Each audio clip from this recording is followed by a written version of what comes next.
Greetings, Dapplings, and welcome back to From the Depths and to the Vehicle Designer. Now, as promised in the previous campaign episode, which I believe was episode 18, I could be wrong about that though, we are going to be working on a Recon satellite. Now, many of you are aware that I've been considering building a Recon satellite, even possibly a defense satellite, for a little while now. I enjoy the engineering and certainly the aesthetics of satellites. My biggest problem with satellites, however, is that I dislike how OP they are. They're horrifically broken. And I said horrifically in such an odd way. But it's really not something that I can abide by. I wouldn't want to play a game where satellites became a mainstay of the fleet. I feel it would be horribly, horribly broken. So, what we're going to be doing here is we're going to be working on a Recon satellite only. The only purpose this thing is going to have is to gather intelligence. It is not going to have any other abilities besides that. Now, the first thing that you want to do with a satellite is get it into space. It's pretty much the whole point. Now, there are two kind of camps with this that I'm aware of from my ventures into the forums. There are those who believe that just get into space using a rocket or something, an aeroplane, get up there and then spawn her in. Now, I don't particularly like that either. I think that's kind of defeats the purpose and is kind of OP in much the same way that having death laser satellites are. Or, for that matter, cannon satellite. Pretty much any satellite, because it can operate from a distance where enemies can't easily retaliate. Lasers are a little bit of a... There is a little bit of an exception with that because other lasers can hit them. So there's a bit of leeway there. But still, I feel that you can do something in the sky, up in space, that it's just beyond the ability of almost all weapons, other than lasers, of retaliating against. And most things built on the ground, much as you might imagine with real lasers, I suppose, when you don't have gravity to worry about, you're able to... do things very, very differently. Now, what I'm doing here is I'm building a sort of a spire, a needle. This is going to be where we're going to have our thrusters to take us up. Now, I personally belong to the camp that prefer getting something up into space within the campaign itself, rather than just either spawning it in space or getting up there with the builder and then building it in space. Though, I will say for that if you get the builder satellite up there under conventional means, that just kind of makes sense. You know, we do that in Earth. You fly the part up there and you construct it in 0G. It makes a sense if it's going to be an enormous thing. But within the game, some people do just fly up there and then immediately spawn something in, and then we'll basically build it in space without having to fly the part up there, if that makes any sense. And it does feel as if you're neatly bypassing some of the engineering challenges. So the first thing I'm going to say here is we're not going to be doing that. How many did I make that? That's 1, 2, 3, I think it was 4. We need to get our satellite from the ground into space by itself. Now, there are a couple of things you need to keep in mind when trying to do this. Now, the first one is you pretty much need it to be perfectly symmetrical. I mean perfectly symmetrical.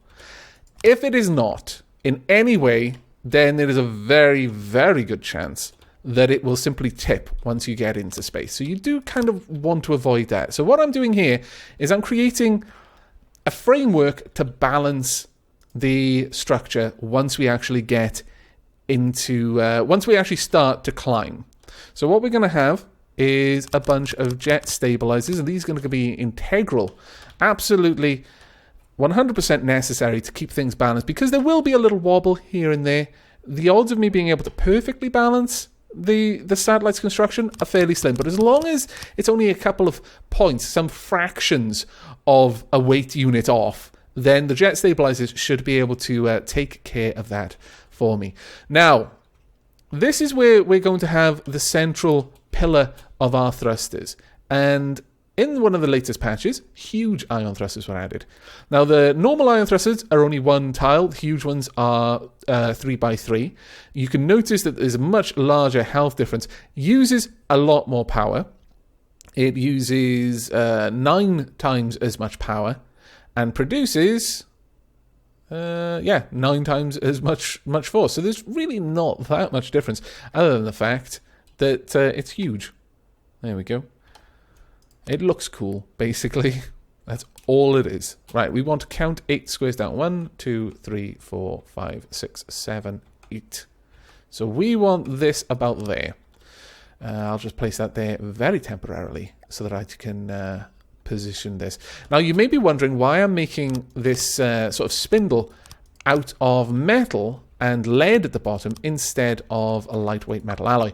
And there is a very, very important reason for that. I need the bottom to be much, much heavier than the top. Think of a spinning top, or pretty much think of a anything that's meant to have a large kind of surface presence on the ocean, but remain very, very stable. Typically, they'll achieve that by having an extremely weighty point directly underneath the center, and hope that will basically hold it down.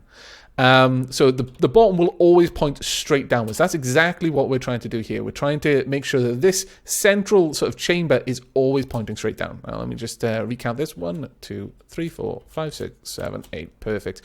8 is the optimal distance between these thrusters. I think we'll only need 3 to get into space. So 1, 2, 3, 4, 5, 6, 7, 8. 1 space for the support and then the thruster. There we go. Now, what I'm doing at the moment is I'm just building the shape. Once I've tested this and we can make sure that it does actually do as we want it to do, and that is get into space, then I will actually beautify it. But this is just to make sure that everything is working. Again, with these sorts of constructs, it's very, very easy, kind of really frustratingly easy to get it very, very wrong. And yes, bad things will happen if it starts tipping once it's high enough up, because usually you'll want to try and get it above the water. So balloons to take it up the first, like maybe 100 meters, and then you want the thrusters to go the rest of the way. 1, 2, 3, 4, 5, 6, 7, 8. And we want the support here. So this is basically the roof of the engine area. We're going to be having the engine supported down here. Now, we're going to want... We don't need very powerful engines, honestly. We really, really don't. But we want them to be symmetrical. So again, we have a kind of a problem. Now, there's 2 ways that you can fix this. The easiest way, and probably the way that I'm going to use here, is to just build 4 separate engines that are exact mirrors of each other in the cardinal direction, so it's effectively completely symmetrical. But if you have a look at the engines, you'll notice that everything has a weight. The cylinders have 0.4. The exhaust 0.1, crankshaft 0.2, 0.4, 0.2, 0.2, 0.2. As it happens, a wood block is 0.1. So as long as you can balance it with wood blocks, you can actually balance the weight exactly. We're not going to do that. You need actually quite a lot of room to be able to achieve that I've found. So we're not going to be going with that one. We are instead going to be going with... Let's get the metal slope down. And we want this to come down to around about, I would say, here.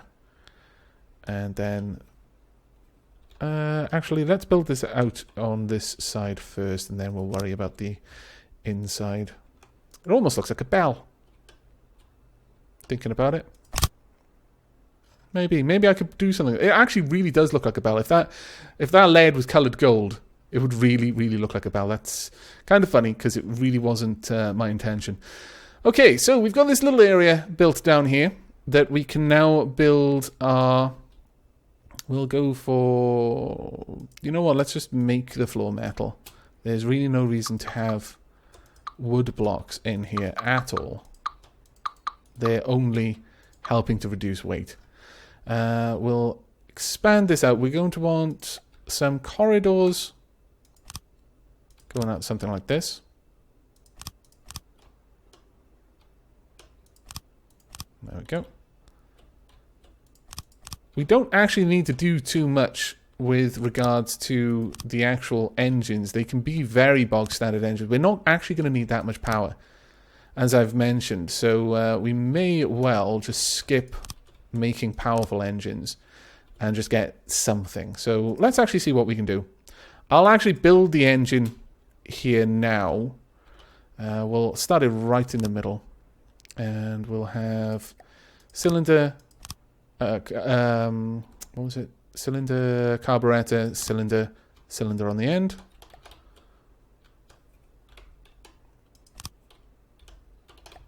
And again, cylinder, carburetor, cylinder, and a cylinder on the end will be fine. Let's actually get all of that put in then.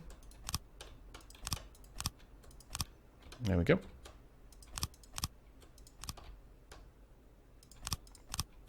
This is going to generate more power than we really need at all. But it will allow for maybe some other things. I might actually add a laser to this satellite without any actual function for the laser, just so that I can have some laser transceivers, I think they're called. Yeah, just for aesthetics. I'm really partial to laser transceiver, the beam from a laser transceiver traveling through glass. I think it looks absolutely amazing. Okay, so that's the engine section sorted. Now, where's the... good. Generally, you want the center of mass to be below the thrusters, or at least I have found that that is the better setup. You want the thrusters above it, so the thrusters are pulling the center of mass up into space, rather than pushing it. Because if it's pushing it, then the weight at the bottom isn't going to have as strong an effect. Because if those thrusters are below the center of mass, then it's going to have much more wobble. But if the center of mass, and so basically the greatest portion of the weight is below all of the thrust, then it's going to have the greatest stabilizing effect. Right, next we are going to want a balloon system just so that we can get the satellite up into the sky. It doesn't need to be especially powerful. In fact, probably shouldn't be. You don't want it to be really ungainly. The Cororos, for example, have way too many balloons. They needed them to get to the sort of height that they needed, but this only needs to get up a certain way. Basically, it just wants to be clear of land or water. Generally speaking, we're probably going to only be spawning these in the water, so that's fine. The next thing that we want is, let's see, we are going to want control. We're going to want 4 control blocks. Now, it's unfortunate that we need 4 of them, because it means I can't make a pretty pattern, but well, actually, I suppose I can do this. Right, what we're going to do is this one's going to be controlling balloon deployers. We're not going to set it up yet. This one is also going to be controlling balloon deployers. And for my own personal convenience, just while we're testing this and making sure that we've got it all right, I'm going to color the balloon deployers yellow, so it's much easier for me to tell which ones do what. Right, this one we want set to desired speed. Same for this one, desired speed. Now, the way that this is going to work, the balloon deployers, if our altitude is less than, let's say, 150, then I would like it to activate our balloon deployers, which it's just done, which is fine. However, once our altitude is greater than, actually 150 is probably a little bit much. Once our altitude is greater than 100 though, we'll probably set it to 100 and the other one to less than 100. Then I wanted to deactivate them, but I wanted to deactivate them with a 5-second delay. That should be good. Now, the reason why I wanted to deactivate them after the 5-second delay is that if I set this to 100, which I'm going to, I could set it lower, but I prefer it to be at 100. This will immediately activate these if it drops below 100. But if it then just lifted it just a tiny little bit, being above 100, they'd immediately disconnect. And that's not what I want them to do. I want them to have about 5 seconds to make sure that they've properly stabilized the craft and started to lift it again before they react. So there we go. activate the balloon deployers, deactivate the balloon deployers. This one is desired speed. When altitude is less than 100, we'll say on this as well. Then I want it to set the speed to full. However, I want this to have, again, a 5-second delay. So I want this to kick in more or less the same time that the balloons are all disconnected. In fact, I kind of want the balloons to be disconnected just a little bit after, just to make sure that they've properly stabilized everything. The next one, if our altitude is greater than, now this is the big one, greater than 1,800, set air and water speed to 0, basically cut engines. However, have a 2-minute delay.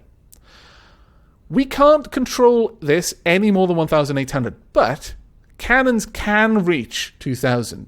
Quite a few missiles can reach 2,000 if you really play your cards. Missiles probably not, because their thrusters will stop working once it really hits space. But a cannon could still theoretically hit you at that distance. Lasers can certainly hit you at that distance. So what I do is I set it up to 1,800 and give it a 2-minute delay before this triggers. So once it's hit 1,800, like 1,801, 2 minutes later it's going to shut the engines off. But it'll have 2 extra minutes to get it up higher. And that'll probably get it to like 2,500, maybe even 3,000. You never know. Now, this is the part which will kick all of these in. We need to set these to main thrusters. Actually, I've just got to make sure that this is right. This is set to activate when altitude is greater than 1,800. Yes, and that... wait. That wasn't right. That is actually not what we need.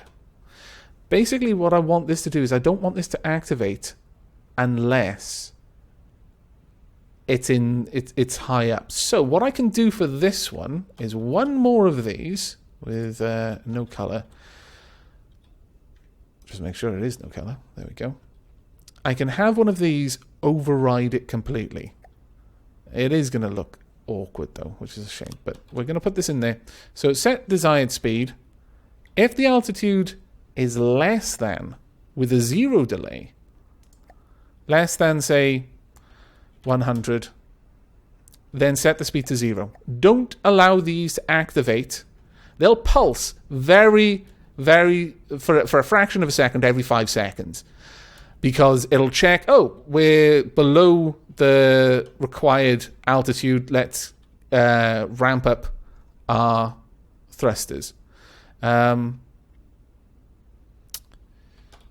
So actually set this one to, if it's less than, let's think. No, that won't work. That won't work. Drat, damn and blast. I guess I could set this one to 125. Maybe. I'm trying to do something complicated with these and it might mess up quite badly. But we'll take a risk. It might be awesome. It might not be. That should activate immediately. The others should activate after a short break. That will have stopped trying to deactivate everything, so that should be fine. Okay, now I need to set all of these to main. Once these are set to main, they can be activated. You'll probably hear them pulse every now and then. You may even notice the engine briefly lose a little bit of power every now and then, and that'll be fine.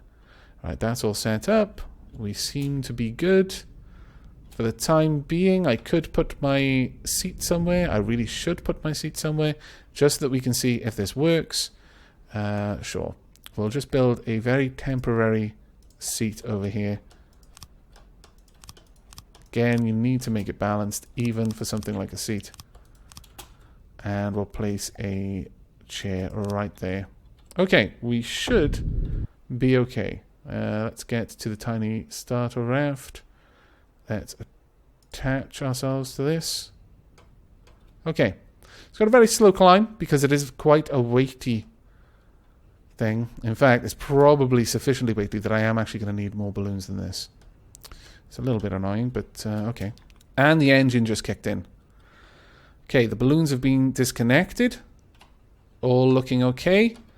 We may have our multi-stage delivery system. Let's just make sure it's not wobbling at all. It looks all right for now.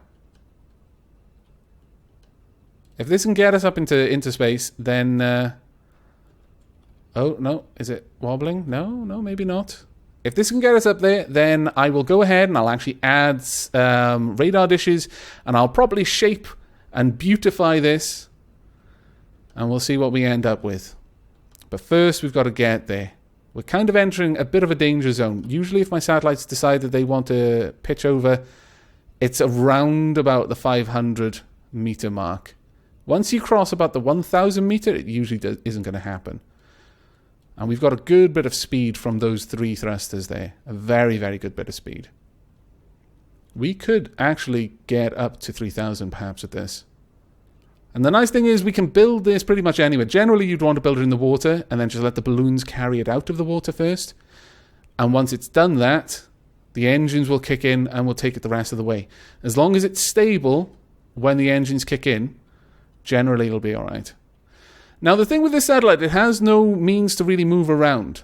I would be able to move it out of play with the default 3 meter thing, but the way I'm building this and the sort of design I've got in mind is just that this is going to be built at on site and launched into space. It's not intended to move. We'll build a new one if we need a new one. But generally speaking, if this can get up to about 3,000 with a decent enough radar dish, or multiple decent radar dishes, and it's probably not going to, we're probably not going to need many of them in the entire campaign to see the whole map. So it's unlikely I'm going to need to move one around. And once it's that high up, it's also unlikely that it's going to be attacked. The only issue is if an enemy fleet decides they want to attack it, then it could be a bit of a problem, because it will have no real way of dealing with that fight itself. Oh, well, I didn't actually have it balanced. That's very silly of me. Let's balance this. We're generally going to be safe now. I'm not going to be building any sort of supply system, any sort of construction system. That is not what this satellite is for. Again, I kind of feel it's a bit cheesy to get into space and then build enormous things up there, because you're not having to take the parts up there. I do kind of... I mean, if I was going to do something like that, and it makes sense, again, that's what we do in real life. We fly the parts up there when we build it. It's just that there's no actual flying of the materials up to kind of balance out how easy it is to build some sort of amazing, orbital base. But if I do build stuff like that, then I will be making some sort of constructor satellite and launching it from the ground in much the same way that I'm doing with this. And then the idea would be that probably it would be built to be able to move itself around. I'm not going to use the whole, if it's out of play, I can move it at 3 meter thing. It would have to have thrusters, and it would have to be a proven design that can navigate whilst in play to a specific destination. Now, we've still got 15.8 meters. I want to see where this will stop off, because then we'll have a basis of comparison for later, once I've added all the bells and whistles, to see exactly how much height we've lost, how much harder the engines were having to work to get it into space. But we're almost at 4,000 meters. Oh, there we are. It's cut. The engines have cut. Okay. So there we go. With 2,000 available engine power, and at a height of about, well, it'll probably settle around 3,715, 3,720 meters. Our Recon satellite, delivered to the heavens from the ocean. Pretty happy with that, actually. Pretty happy. The balloons will stabilize it, we'll just lift it up enough, and then the engines will kick in to take it the rest of the way. It's a multi-stage orbital body. Doesn't really do anything when it's up there. It just relays information back down to my ground and naval forces. But that's all it needs to do to be a functional Recon satellite. I'm pretty happy with that. Oh, actually, I managed to get up to 3,730. Now, there's going to be a little bit of speed because it's slowing down slowly. It might get quite far before it's lost all of its energy. has bled away. But it's probably never going to reach 4,000. I would be very, very surprised. It would have to be in play for a very long time to get there. But the speed, as we can see, is down to 0.2 meters a second now. Right, I am going to pause the video here. I will bring you back to see the finished product. And then by the time I actually load it in, hopefully I'll have had some name suggestions. That is, by the time I actually build it in the campaign, hopefully we'll have some name suggestions so we can actually christen the class before we launch it. I shall be right back. And welcome back. It is done. It has taken me a crazy amount of time, probably about 2, possibly even 3 hours to finish work on this, to finish painting it, to finish deciding how I wanted it to look. Oh my lord. I hope the time was well spent. I hope you like what you see. This is quite possibly the most, well, I wouldn't want to say the most blinged thing I've made in From the Depths, but it certainly has taken a lot of time and a lot of thought has gone into it. I've even painted the radar dishes. There are actually quite a few spin blocks here that do funky things. I've even got a little laser thing. There aren't actually any laser components. There's just a what's this one called? Let me bring up the builder. I actually completely forget. A laser coupler and a multi-purpose laser block, but nothing else. That just to encourage the laser beams to actually pass through these blocks. Got a little spin block up there. Nice little kind of throne area. And these radar dishes actually move depending on the altitude, and they move not in unison. They've got slight time delay, so they'll fold in as it descends. If it's below a certain altitude, the radar dishes will fold in. They'll tuck in, as one might expect a rocket to do. You don't want all of your solar cells and other fragile bits, just unfolded so that the G-force, the atmospheric friction could damage them. They fold up. They tuck underneath these sort of protective wings. I mean, realistically, it wouldn't help it, but still, that's the idea. And if it once it's above a certain altitude, 1,500 meters, they fold out again. I actually quite like it. This spins based on the health of the vehicle. If it's below 50% health, that'll stop spinning. Not that it would really mean anything, but this is a fair old vehicle now. 99,000 metal goes into this, 9,000 crystal, 37,000 scrap, 56,000 natural, and 5,000 oil. There is a chair. I don't actually know enough about the transporting unit, and it's a really large thing to build, so I wasn't sure where to place it or how it would work. I was, for a moment, thinking of putting the chair sneakily in there just to mess with things. Oh, you know what I could put in there instead? Aha! Yes, I think I could. Let's go ahead and place this in there if we can. Can I place this? Yes, I can. Oh, that's kind of glorious in a way. Yeah, okay. We'll leave that in there. In fact, let's save this vehicle once again. Now we're going to need a name. And we're also, before we wrap up this episode, going to need to see if this will actually work. So, I think it's time for us to take a little trip down to the spawn beacon, all the way down here. Somewhere up there, our beautiful, beautiful vessel lies in wait. Right, it's time for us to spawn in another one of these. I'm going to spawn it in the water, more or less, so that we can see if it actually spawns in properly and does what it's meant to do. So, load vehicle. Here, Banu 2. In vehicle's chair. I'm so sorry if you can hear the lawnmower going on out there. There we go, and resume game. Now, let's actually have a look at this. There we go. All of the radar dishes folding up. The balloon's taking us off. Oh, I'm really liking that. I'm loving the radar dishes. They work perfectly. Not completely satisfied with the limb that's supporting them, but I might fiddle around with that later. But seriously, this is taking me so much time. I have other things to record today. And then I just kind of got absorbed in playing this. Now, are we actually... No, we're descending. That is not good. Okay. Well, to be expected, I suppose. Okay, well, the options available to us are...